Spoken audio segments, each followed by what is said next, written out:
Welcome to a video about how gas turbine engines work.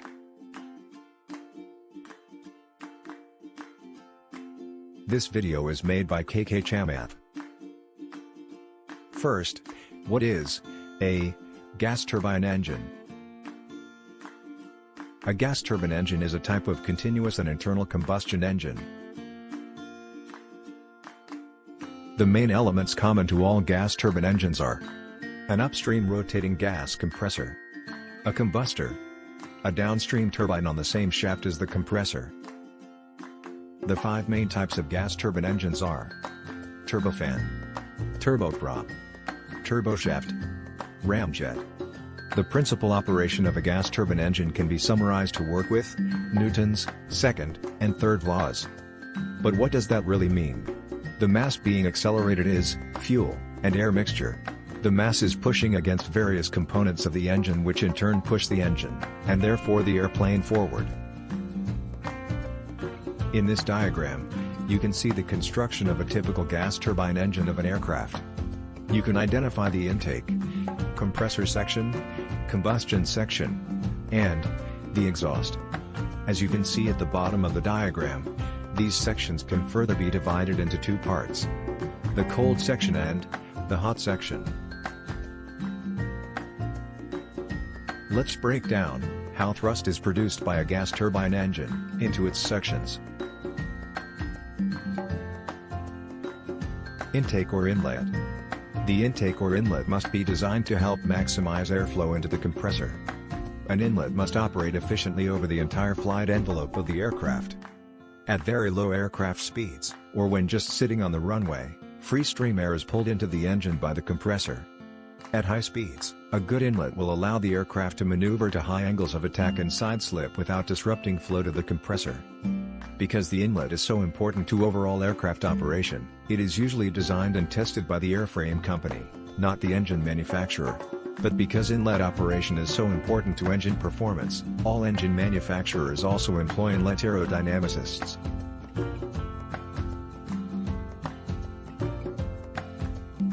Types of inlets. Subsonic inlets, for aircraft that cannot go faster than the speed of sound, like large airliners. A simple, straight, short inlet works quite well. On a typical subsonic inlet, the surface of the inlet from outside to inside is a continuous smooth curve, with some thickness from inside to outside. The most upstream portion of the inlet is called the highlight, or the inlet lip. A subsonic aircraft has an inlet with a relatively thick lip. Supersonic inlets. An inlet for a supersonic aircraft, on the other hand, has a relatively sharp lip. The inlet lip is sharpened to minimize the performance losses from shock waves that occur during supersonic flight. For a supersonic aircraft, the inlet must slow the flow down to subsonic speeds before the air reaches the compressor. Hypersonic inlets. Inlets for hypersonic aircraft present the ultimate design challenge. For ramjet-powered aircraft, the inlet must bring the high-speed external flow down to subsonic conditions in the burner.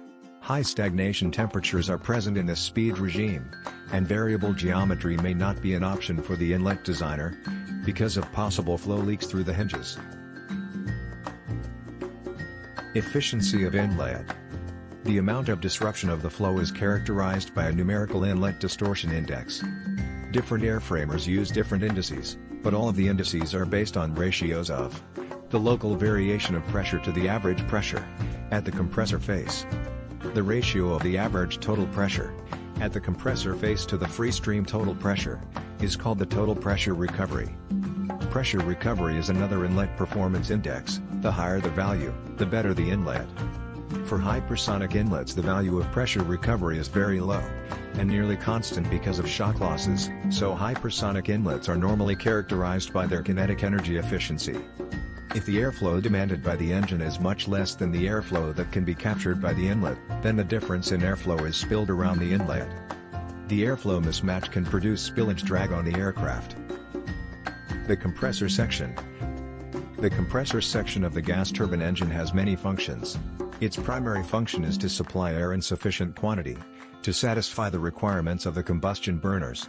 Specifically, To fulfill its purpose, the compressor must increase the pressure of the mass of air received from the air inlet duct, and then, discharge it to the burners in the quantity and at the pressures required. A secondary function of the compressor is to supply bleed air for various purposes in the engine and aircraft, such as cabin pressurization, heating, and cooling, de-icing and anti-icing equipment, pneumatic starting of engines, auxiliary drive units, ADU, etc. The bleed air is taken from any of the various pressure stages of the compressor. The two types of compressors. Centrifugal flow compressor. The centrifugal flow compressor consists of an impeller, rotor, a diffuser, stator, and a compressor manifold. Centrifugal compressors have a high pressure rise per stage that can be around 8 to 1. Generally, centrifugal compressors are limited to 2 stages due to efficiency concerns. The two main functional elements are the impeller and the diffuser. The axial flow compressor. This type consists of alternate rows of rotating and stationary airfoils. A pressure rise occurs through the row of rotating blades since the airfoils cause a decrease in velocity relative to the blades. Additional pressure rise takes place through the row of stationary blades, since these airfoils cause a decrease in the absolute velocity of the flow. While the pressure rise per stage of the axial compressor is relatively low, the efficiency is very high and high pressure ratios can be obtained efficiently by successive axial stages. The combustion section. Combustion in the normal, open cycle, gas turbine is a continuous process in which fuel is burned in the air supplied by the compressor. An electric spark is required only for initiating the combustion process, and thereafter the flame must be self-sustaining. Combustion of a liquid fuel involves the mixing of a fine spray of droplets with air, vaporization of the droplets, the breaking down of heavy hydrocarbons into lighter fractions, the intimate mixing of molecules of these hydrocarbons with oxygen molecules, and finally the chemical reactions themselves. A high temperature, such as provided by the combustion of an approximately stoichiometric mixture, is necessary if all these processes are to occur sufficiently rapidly for combustion in a moving air stream to be completed in a small space.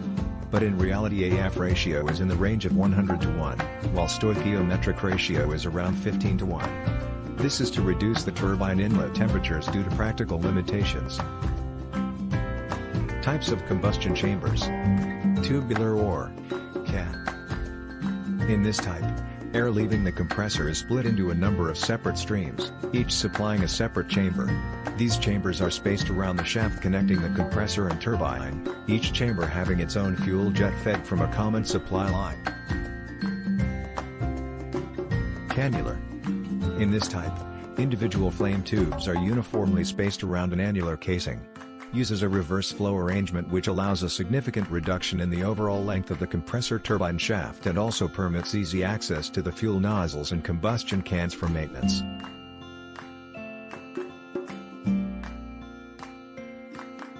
Annular. The ideal configuration in terms of compact dimensions is the annular combustor, in which maximum use is made of the space available within specified diameter. This should reduce the pressure loss and results in an engine of minimum diameter.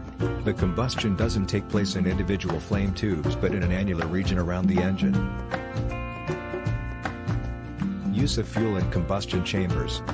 The most suitable fuel for gas turbine engines is determined to be kerosene due to its high availability, low cost, calorific value, burning characteristics and low fire hazard. A gas turbine fuel should have the following qualities.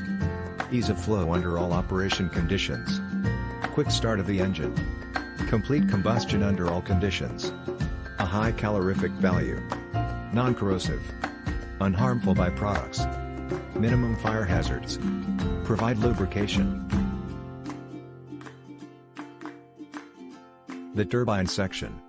The turbine section is the most critical element of the turbojet engine. The function of the turbine is to extract energy from the combustion gases and furnish power to drive the compressor and accessories. The turbine nozzle's vanes are a row of stationary blades immediately ahead of the rotating turbine. These blades form the nozzles, which discharge the combustion gases as high-velocity jets onto the rotating turbine. In this manner, the high-pressure energy is converted into kinetic energy and a pressure and temperature drop takes place. The function of the turbine blades operating in these jets is to develop a tangential force along the turbine wheel, thus extracting mechanical energy from the combustion of gases.